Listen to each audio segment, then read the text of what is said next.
It's been quite a good day for President Putin in Moscow at the Victory Day celebrations. Last year at those Victory Day celebrations, he had 9 other states represented there. This year, he's got 29 states represented. And so a number of people from other countries have come along, a lot of them from the global south, so states from Africa, states from Latin America, Venezuela was represented, Cuba is represented, states from Central Asia represented, Kazakhstan, Kyrgyzstan, Tajikistan, and so on.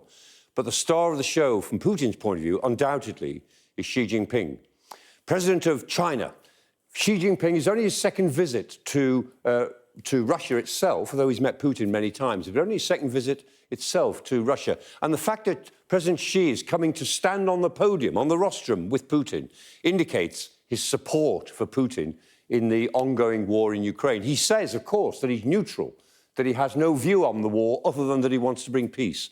But this is not exactly the way to bring peace, because he's proving here that he said that they are friends of steel. They have a steel friendship, is what he said last night. And that's a message to the rest of the world. So today represents that sort of triumph, diplomatic triumph for Putin, and 13 other armies, or troops from 13 other armies, were also marching behind the Russian troops. So the North Koreans were marching, the Vietnamese were marching. All of this helps Putin emerge from pariah status in the world to a leader that a lot of other states in the global south, almost all of them autocracies and dictatorships, but they now take him more seriously than they were prepared to do a couple of years ago.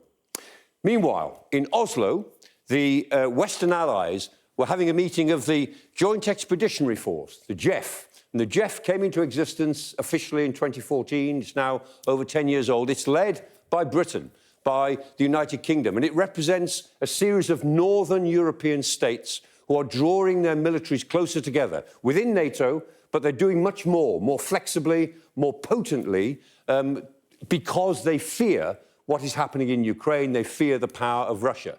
And in a way, what it represents is the difference between a North and a South NATO. In the north of NATO, so the JEF nations, the Scandinavian countries, the Baltic states, Denmark, Netherlands, the United Kingdom and Iceland, these 10 states take a very tough view of Russia and what is happening in Ukraine.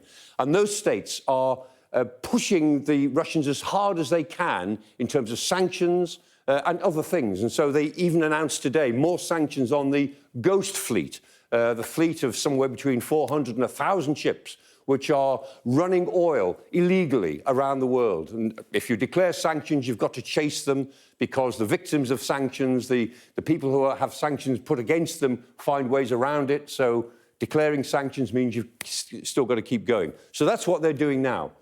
And final point is that Ukraine declared today that there would be a meeting of the Coalition of the Willing tomorrow in Kiev. Now, we're not quite clear what that means, whether it'll be an online meeting or a meeting with some principals there. We're not clear if some senior politicians will be there. But undoubtedly, the Ukrainians are also indicating that they are part of this diplomatic push to try to counteract the idea that Putin is emerging from pariah status into a more respectable statesperson in the world. What is clear is that diplomatically, there's a big difference now between Northern Europe, not so much Southern Europe, but Northern Europe and Moscow. And the fault line between those two groups runs right the way through the war in Ukraine.